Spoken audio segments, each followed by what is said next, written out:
بسم الله الحمد لله والصلاة والسلام على رسول الله وبعد. د مبادئ علم الاصول درس شروع مونږ د درود څلوېښتمه نمبر صفحه پورې رارسېدلي وو، انواع القیاس پورې. مخکې مونږ دا د قیاس حجیت ذکر کړی او بیا شروط د قیاس چې په مقابلا د نص کې به نه وي، تغیر به یې نه وي خوړلی، هغه څو شرطونه مو ذکر کړي وو. اوس تا دی ښیي د درود څلوېښتم نمبر صفحه کې وایي انواع القیاس فالقیاس على نوعین. قیاس وایي پر دوه قسمه دی. اول ما یکون الحکم فی الفرع من نوع الحکم الثابت فی الاصل. اسانه دی، د عبارت نه درته معلومیږي. اوله نوع د قیاس دا ده چې کم حکم چې په فرع کې وي دغه حکم به ثابت په اصل کې وي. لنډه خبره ده، کوم حکم چې په فرع کې ته په یو شي باندې یو شی فرع دی یعنی مقیس دی، د دغه مقیس فرع دا به ثابت په اصل کې چې هغه ته مقیس علیه وایي. یعنی اسانه خبره به دلته دا رقم راواړو شیخه چې حکم په فرع کې کم حکم په فرع کې ثابت وي هغه به په اصل کې حکم ثابت وي. اسانه خبره ده، په مثال کې نور ته واضح کړي. اول ما یکون الحکم فی الفرع، کم حکم چې په فرع کې وي من نوع الحکم الثابت هغه نوع به د حکم ثابت وي فی الاصل په اصل کې، ځکه فرع پر اصل قیاس کېدل. که قولنا لکه دا قول مونږ ان الصغار علة، صغر دا وړوکوالی علت دی لولایت النکاح، انکاح د ولایت د نکاح کولو فی الغلام په باره د غلام کې صغر. مونږ په پروني درس کې ویلي وو وړوکوالی علت دی د ولایت د نکاح د پلار پورې، یعنی یو جنۍ ماشومه ده وړوکې ده، د دې ولی څوک دی؟ پلار دی، هغه نکاح کولی شي. اوس علت په دې کې څه و؟ دا صغر دا وړوکوالی دا علت دی. نو علت سبب په دې کې حکم په دې کې دا سو چې پلار یې نکاح کولی شي و بل چاته بغیر دی. نو ان الصغار علة، دا صغر وړوکوالی علت دی لولایت الانکاح د ولایت د نکاح فی الغلام په غلام کې. په غلام کې هم دغه حکم دی، وړوکی هلک دی نو د پلار د ولی دی د نکاح کولی شي. نو دی وایي فیثبت ثابتیږي ولایت الانکاح، ولایت د نکاح ورکولو فی الجاریة په جاریه کې، یعنی وړوکې نجلۍ ده هغې دپاره علت څه دی؟ صغر دی. نو ولی یې څوک ګرځېدلی شي؟ پلار یې ولی ګرځېدلی شي او دا په نکاح ورکولی شي. لوجود العلة فیها، د وجود د علت په دې جاریې کې. علت څه دی؟ وړوکوالی دی. وبه په دې سره یثبت الحکم فی الثیب الصغیرة، په دې سره ثابتېږي حکم په ثیب صغیره کې، ځوانه جنۍ ده وړوکې ده، وړوکې غوندې جنۍ ده. نو په دې کې علت څه دی؟ صغر دی. خو دا نکاح کېدلی شي د پلار په اذن سره چې هغه ولی دی. اسانه حکم. ما یکون حکم فی الفرع من نوع الحکم الثابت فی الاصل. دویم دی وایي ما یکون الحکم فی الفرع، هغه دی چې حکم به په فرع کې وي څنګه به وي؟ من جنس الحکم الثابت فی الاصل، د جنس د حکم ثابت به وي په اصل کې. یعنی په اصل کې چې کوم حکم دی دا فرع به د هغه د جنس نه وي. لکه اوس مثال کالطواف، لکه طواف کول علة سقوط الاستئذان، دا علت دی د ساقطولو د اجازې. لکه طوافون بعضکم علیکم بعضکم علی بعض. الله رب العالمین شنو آیات کې فرمایي یا ایها الذین آمنوا لیستأذنکم الذین ملکت ایمانکم، هغه کې بیا درې شرطونه، خو په هغه وخت کې اجازه غواړي من قبل صلاة الفجر وحین تضعون ثیابکم من الظهیر ومن بعد صلاة العشاء. د دغه درې ځایونو نه علاوه نور بس بیا دوی د غلمان یا د ستاسو غلامان په تاسو باندې طواف کولی شي، مطلب راتللی شي، ستاسو نه اجازه نشي غوښتلی، ځکه هر دفعه اجازه نشي غوښتلی. نو دویم دا و چې ما یکون الحکم فی الفرع من جنس الحکم ثابت فی الاصل، دا کم حکم چې په فرع کې ته کوې دا به د حکم ثابت د جنس نه وي چې هغه حکم ثابت په اصل کې دی. لکه طواف دا علت دی د سقوط الاستئذان لپاره، او دا ډېر طوافونه کول د راګرځېدل، یعنی دا علت دی. علت د څه لپاره دی؟ ساقطوي، اجازه ساقطوي، یعنی اجازه به هر ټیم نه غواړي سوا د درو وختونو نه. نو دی وایي ما یکون حکم فی الفرع، هغه چې حکم وي په فرع کې من جنس الحکم الثابت، د جنس حکم ثابت فی الاصل په اصل کې. که طواف لکه طواف چې دی علت د علت دی او طواف چې دی دا علت دی. علت د څه لپاره؟ سقوط الاستئذان دا حکم دا دی چې دا ساقطوي اجازه یې ساقطه کړله سوا دغه درو وختونو نه. نو طواف علت سو دا فرع سوه او سقوط الاستئذان دا اصل کې اصل دی.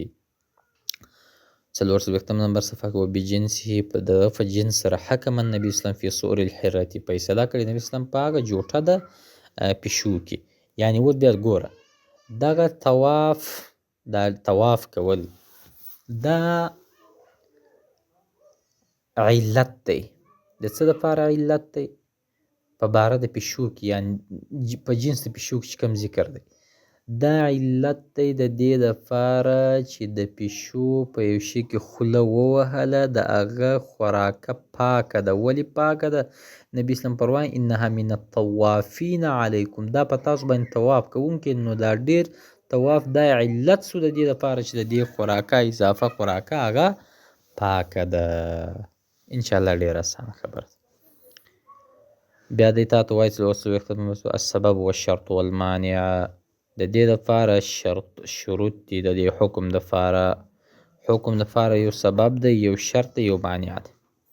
والحکم کما یثبت بعلته یتعلق بسبب. حکم لکه څرنګه چې دا ثابتیږي په علت باندې دا تعلق لري د هغه د سبب سره. ویوجد عند شرطه او دا پیدا کیږي په وخت د شرط کې. ویمنعه المانع او منع کوي هغه مانع کوونکی.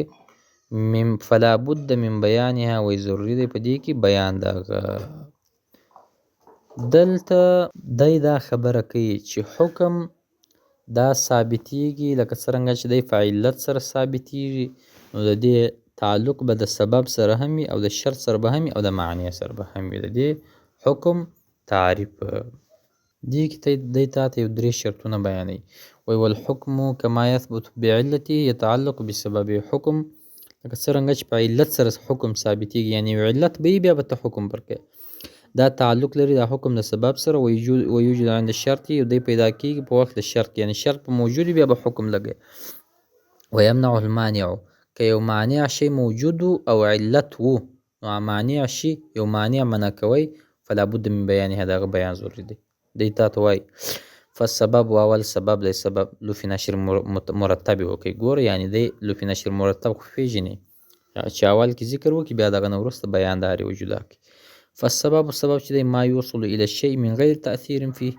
سبب هغه ته ویل کېږي چې ورسیږي یو شي ته بغیر څه تاثیر نه. لکه دی مثال وکړي کالطریق موصل الى المقصد، ولاره انسان رسوي و مقصد ته، بس په دې کې بل شي نشته. و ستا تګ دا یو علت ګرځي. علت سبب یې څه دی؟ دا لاره دې ورسوي هغه جې ته، د یو ښار نه بل ښار ته ځي په دې سړکونو باندې روان یې و دا لاره سبب دی. والحبل موصل الى الماء او رسۍ چې دا رسونکی د تا هغه اوبو لره. مثلا رسۍ په داسې حال کې ده چې ته یې اوبو ته ورکوزه کې څا ته کوهي ته، نو د هغې اوبه خو سلواغه راکاږي، هغه سلواغه چې کوم ورته وایي، نو دې د اوبو سره بل هېڅ کار نشته ځکه دا صرف رسول کوي اوبو ته. والحبل موصل الى الماء او رسۍ چې دا رسونکی د اوبو لره. فهما سببان دا 2 سبب دي، یعنی دغه 2 سببونه د ذکر کړه. یو دا چې لاره دي و مقصد ته رسي، اوبه د رسۍ دي و اوبو ته رسي. بل شرط والشرط ما لا يتم شيء الا به ولا يكون داخلا في ماهیته. شرط هغه ته ویل کېږي چې په ده سره شی نه پوره کېږي او نه داخل په ماهیت کې وي. شرط هغه ته ویل کېږي چې ما لا یتم شیء الا به، چې په شی نه پوره کېږي ما په دې شرط سره پوره کېږي.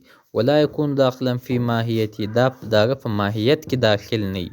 لکه مثال کالوضوء للصلاة، اوس اودس دا شرط دی مانځه دپاره خو رکن نه دی، یعنی داخل په لمانځه کې نه دی، د هغه مانځه په ماهیت کې داخل نه دی خو شرط دی. خو دغه شرط د دغه علت نه سوا دا شرط چې کوم دا حکم نه سوا دا شرط نه پوره کېږي. یعنی او دا څه دپاره شرط خامخا ضروري دی، که دا د مانځه دپاره، که دا اودس نه وي نو مونځ دې هم نشته. دریم والمانع مانع چې دی ما یحول دون ترتب الحکم، هغه دی چې دی حائل ګرځي سوا د ترتب د حکم نه. مع وجود السبب سره د وجودوالي د سبب، یعنی حکم نشي پر کولی سره د دې چې سبب موجود هم دی خو ته حکم نشي کولی ځکه په هغه کې یو علت دی. علت څه دی؟ دی مثال ورکوي کل قتل لکه قتل چې دی مانع للارث دا مانع دی د میراث دپاره مع وجود القرابة سره د وجود د قرابت. څنګه مثلا زید خپل پلار قتل کوي زید، نو اوس خپل پلار یې قتل کوي د پلار نه پیسې پاته شوي میراث. اوس زید که راولاړ شي پاسې شي یار دا میراث زه خپل د پلار میراث وړم، نو دا نشي کولی. خلک به ورته وایي چې ګوره اسلام کې دا قاعده ده چې څوک خپل پلار قتل کي خپل قریب قتل کي نو د میراث نه محرومه دی. سره د دې چې دغه زید د دغه سړي پلار دی نو په میراث کې ورسره شریک نشي کېدی، یعنې دا مانع وګرځېدی. د ده مثال د مانع سره دی. کل قتل مانع لکه قتل دا مانع دی للحرص دپاره د حرص مع وجود القرابت سره د وجود قرابت نه. بیا دی وایي ما یتعلق بالعلة والسبب، هغه چې تعلق لري په علت او سبب سره. ما یتعلق بالعلة والسبب هغه تعلق چې د علت او د سبب سره هغه څه دي؟ هغه 4-5 سببونه دی ذکر کوي، اسانه انشاءالله. اول دی وایي اذا اجتمع السبب مع العلة، کله چې جمع شي سبب سره د علت نه، د دې سبب او علت یضاف الحکم الى العلة، اضافت و حکم ته وشي د علت دون السبب سوا د سبب نه. دې کې دی ذکر کوي ما یتعلق بالعلة والسبب، د علت او سبب سره چې کوم متعلق شیونه دي د هغو ذکر ورته کوي. اول وایي کله چې جمع شي سبب سره د علت نه، یعنې سبب او علت دواړه په یو شي کې جمع شي، نو د دې سبب او د دې علت اضافت و حکم ته وشي، د حکم اضافت و علت ته وشي دون السبب سوا د سبب نه. لکه اوس د مثال کې ته واضح په پوه کېږي.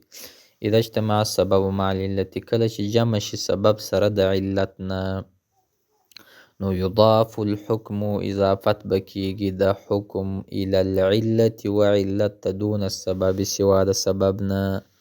سبب او علت دواړه جمع سوي دي نو د حکم اضافت به صرف علت ته کوي سوا د سبب نه. سبب ته به اضافت نه کوي، صرف به علت باندې حکم کوي. مثلا که دلالت انسان لکه ښودل د یو انسان علی مال انسان په مال د بل انسان باندې لیسرقه چې غلا یې کړي فسرقه نو غلا یې کوي. مثلا زه یو مثال تا ته درکم، الله دې نه کوي ستا سره اوس پیسې دي، اوس ما یو کس ته وویل چې دا پیسې د ده نه غلا کړه، ګوره هغه کس غلا کړلې، اوس ما خو ورته ښودلي دي، زه سبب شوم، ګوره ما ورته وښودلې چې غله ته ما وویل چې د ده سره پیسې شته، نو زه سبب شوم او دا کم کس چې غلا کړلې هغه پیسې هغه علت شو. نو اوس حکم پر چا جاری کیږي؟ دی وایي یضاف الحکم الى العله، حکم پر علت باندې جاری کیږي. پر ورته نشي کولی چې بیا ما ته راشي یاره دا پیسې خو تا زه ورته ښودلی وم هغه زما نه ووهلې، الله دې نه کړي. مثلا دا مثال مې دې لپاره راکړ چې ته واضح ستا سر په خلاص. نو اوس دا نشي کولی چې ته ما ته ووایې دا پیسې زه ستا نه غواړم، ځکه زه صرف سبب جوړ شوی یم. او علت څه دی؟ علت هغه په غله کې علت دی. که دلالت انسان لکه ښودل د یو انسان علی مال بل انسان په مال د بل انسان باندې لیسرقه چې غلا یې کړي فسرقه هغه غلا کوي. لا یضمن الدال، نه دی ضامن ورښودونکی، کم کس چې دا لاره دې غله ته ښودلې ده چې ورسه پیسې دې نو هغه نه دی ضامن. لانه صاحب علت، ولې دا صاحب د علت دی، لا د صاحب د سبب دی، لا صاحب علت د علت سبب نه دی. نو ده درته وویل اذا اجتمع السبب مع العلة یضاف الحکم الى العلة، دا حکم اضافت به علت ته کېږي، یعنې د غله نه به اخیستل کېږي، د دال چې کوم کس یې ورښودلی دی د هغه نه به نه اخیستل کېږي. لکه یو بل مثال زه تا درکړم، ما تا ته د دین خبره وکړله چې فلاني کس ته ووایه دا ږیره پرېږده یا یو بله ګناه مه کوه، نو زه که چیرې هغه دا ګناه پرېښودله زه هغه سبب یم او ته علت یې. نو د دې وجې څخه حکم پر علت جاري کېږي، الله رب العالمین به تا ته اجر درکوي، سره د دې نه چې ما ته به هم رب العالمین اجر پرې راکوي. بیا درته وایم دی وایي اذا اجتمع السبب، کله چې جمع شي سبب مع العلت سره د علت نه، یضاف الحکم الى العلت، اضافت د حکم به کېږي و علت ته دون السبب، سوا د سبب نه. مثال کې واضح پوه شه، که دلالت انسان لکه ښودل د یوه انسان علی مال انسان، بل انسان ته د یو کس بل چا ته وویل چې ورسره دې فلاني سره دومره پیسې دي، غله ته یې وویل یا سرقه و چې تېنه غلا کړي، نو فسرقه و هغه غلا کړې تېنه، نو لا یضمن الدال، دا کم کس چې ورښودلي دي چې فلاني کس سره دومره پیسې دي هغه ضامن نه دی، لأنه صاحب سبب، دا صاحب د سبب دی، لا صاحب علت، دا صاحب د علت نه دی. نو ده دا درته وویل په حکم کې اذا اجتمع السبب مع العلت، سبب او علت سره جمع شي، سبب او علت دلته سره جمع شوی دي دواړه، نو په دې کې حکم و علت ته کېږي، سبب ته نه کېږي. وبالله تعالی توفیق. بسم الله، الحمد لله والصلاة والسلام على رسول الله، وبعد. د مبادئ علم الاصول درسونه مونږ ویله، په هغه کې پرون مونږ 44 نمبر صفحه کې دا وویل ما یتعلق بالعلة والسبب، چې د علت او د سبب تعلق په څه شیانو کې و. اول مونږ دا وویل چې کله د سبب دا مع العلت ذکر سي، نو په دې کې اضافت و حکم ته کېږي. بیا مو مثال دا ورکړی لکه یو انسان غلا وکړي، یو انسان غله ته یو لاره وښیي چې ورسه فلاني کور نه پیسې لوټ کړه، نو اوس که هغه غلا وکړله، نو سبا د کور والا راولګېږي، هغه غل په ځای باندې دا کم کس رانیسي چې هغه لاره ورته ښودلې ده، نو دی وایي هغه به ضامن نه وي، نه، ځکه هغه سبب د علت د غله دپاره دی، باید غل ضامن شي. 45 نمبر صفحه کې دویم وایي 45 نمبر وایي قد یکون السبب بمعنى العله اذا ثبت العلة بالسبب، وایي کله وي سبب په معنا د علت سره. مخکې خو تا ته اول کې دا وویل چې کله علت او سبب دواړه سره ذکر سي، نو حکم به علت ته راجع کېږي نه سبب ته. دلته وایي قد یکون سبب بمعنى العله، کله سبب په معنا د علت سره وي، و اذا ثبت العلة بالسبب، کله چې علت په سبب سره ذکر سي، نو فیضاف الحکم الیه، بیا دغه حکم اضافت و سبب ته کېږي، لأنه علة العلة معنا، ځکه دا علت د علت دی د معنا دپاره. مثال کې تا ته ښه واضح کوي، کالذي ساق دابة، دا په مثال د هغه کس سره دی چې چلوي یو دابه، فطلف بوطئها شیء، طلب سو په ختلو د هغې سره یو شی، یعنې دا دابه پر یو چا باندې وختله، یوه مجازي معنا یې دا وکړه چې وختل په یو چا باندې، یضمن دی ضامن دی. مثلا یو چا موټر چلوي، اوس موټر یې په یو چا کې ووهئ، نو اوس به ته رالګېږې و دا په دې کې خو علت دا دی موټر وهلی دی، نو موټر ضامن دی؟ نه، په دې کې سبب ضامن دی، سبب یې ته یې، یعنې تا چلوی، تا په وهلی دی، ځکه دا د هغې دا سټرینګ و دا هر څه ستا په لاس کې دي، نو ضامن پکې ته یې. دلته حکم و سبب ته راجع دی، نه و علت. اول مثال کې حکم و علت ته راجع و، نه و سبب ته. دلته وایي کله که سبب په معنا د علت سره وي، نو بیا دا حکم چې دی هغه سبب ته راجع دی. وایي لأن الدابة لا اختیار لها، دابې لري اختیار نشته، ځکه دابه خو هغه واشکی و د هغې دغه ستا په لاس کې دی، په کوم طرف چې بیا په هغه طرف ځي. لا اختیار لها فی فعل، اختیار نشته د دفاع کړ. سیما اذا کان مع سایقها، بیا وایي خامخا په دې حالت کله چې د هغې کنټرول ستا په لاس کې، یعنې د هغه سټرینګ ستا سره وي، فیکون السبب فی معنی العلة، دلته بیا سبب په معنا د علت سره دی، نو فیضاف الحکم الیه، نو اضافت د دې حکم و دا سبب ته کېږي. دریم وایي قد یقام السبب مقام العله، کله سبب درېږي په ځای د یو علت باندې، په کوم وخت کې؟ عند تعذر الاطلاع علی العلة، په وخت د تعذر د اطلاع کې، یعنې چې خبر نه ورکول کېږي پر علت باندې، تیسیرا للامر علی المکلف، دا وایي اساني د یو امر لپاره چې هغه امر مکلف دی. کالنوم الثقیل اقیم مقام الحدث، مثلا یو سړی دی ډېر وده دی، دروند خوب یې دی، وده شو او داسې شته د مانځه دپاره منتظر و، دی راپاڅېدی، اوس ده ویل چې یاره زما اودس به مات شوی او که به نه وي.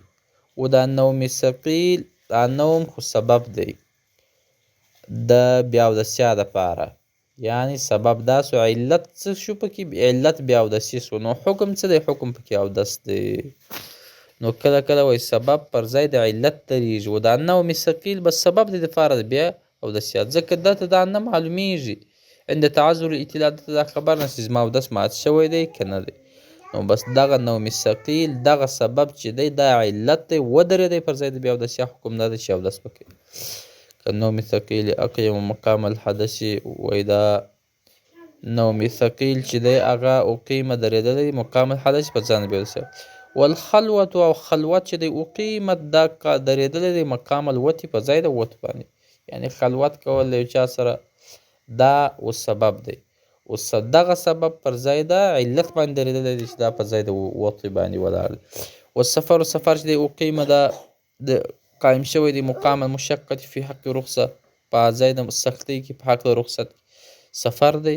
که تا ته اساني هم وي دا سفر سبب دی د علت دی د دې لپاره چې په سفر کې مشقت شته، یعنې د مشقت سختي د علت دی. څلورم قد یسمى کله کله وایي مسما وي غیر سبب سبب مجازا، کله کله غیر سبب دا سبب وي مجازا سبب وي. لکه اوس کله یو څوک قسم وکړي چې زه به مثلا ډوډۍ نه خورم. اوس دا قسم خوړل دا خو سبب نه دی، تا قسم وخوړی په دې کې سبب څه دی؟ سبب هغه ډوډۍ خوړل دی. که چې چیرې ډوډۍ وخوړل دا سبب ذکر سو نو بیا حکم د یمین دی، نو دې ته دوی سبب مجازي وایي. قد یسمى غیر سبب سبب، کله کله یو غیر سبب سبب ویل کېږي مجازي سبب. کله یمین لکه یو څوک قسم وخوري یسمى سببا لکفاره، دا قسم چې دی دا سبب دی د کفارې دپاره. او سبب چې دی والسبب هو فی الحقیقت هو الحنس، سبب په حقیقت کې هغه قسم دی، دې ته دا حنس دا سبب مجازي وایي.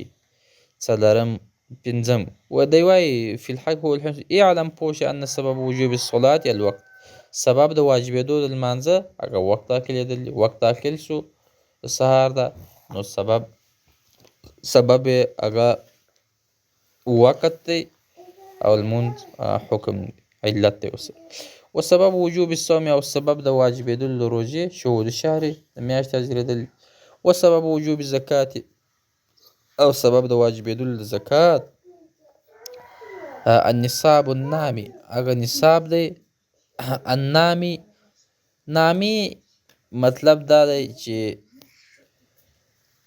یا هغه پوره کېدونکی یا پایدې ته رسېدونکی حقیقتا او حکما. حقیقتا دا معنا چې دغه زکات نصاب ته ورسېږي یا په توالد سره، مثلا ستا پسونه دي، میږې دي، اوښان دي، غویي دي، یا نو دې کې د اوښانو کې هغې خپل عادت ته ورسېدله 15 عادت ته، او دا پسونه چیلیانې 40 عادت ته ورسېدل، نو دا بیا دې ته بیا وایي نصاب نامې حقیقتا.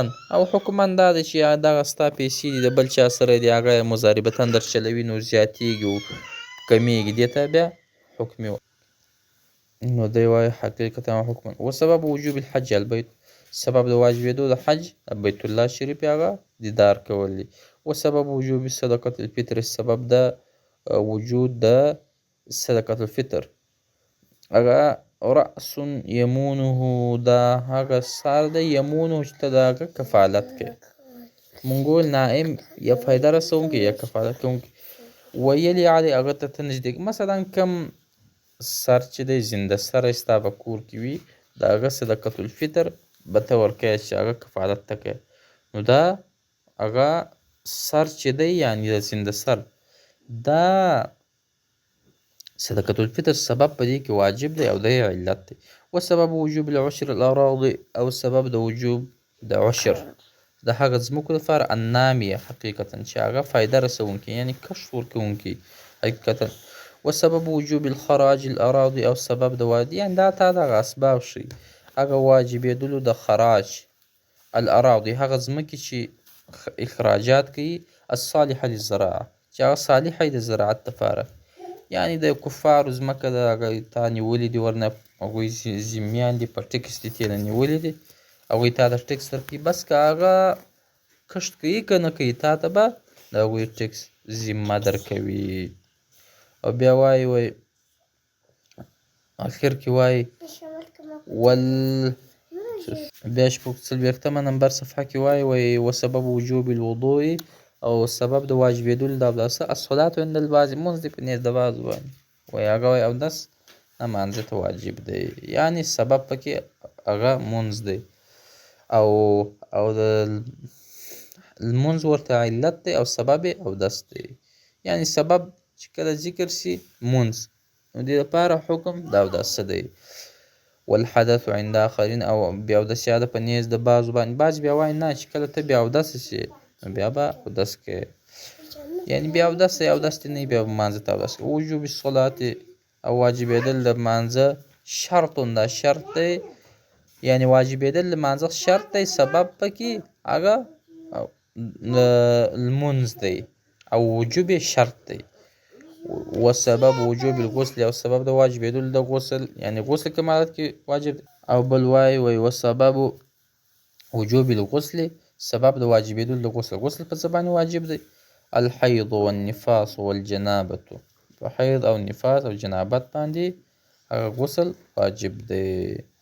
بیان موانع العله مخکې یې تا ته ذکر کړه، ګوره سبب و شرط یې درته ذکر کوي، شروط یې هم درته ذکر کړه، سبب یې هم ذکر کړه. درېیم دی وایي والموانع، تا ته مخکې ویلي وه چې السبب والشرط والموانع، یعنې په حکم کې سبب شرط موانع درې سره ضروري دي.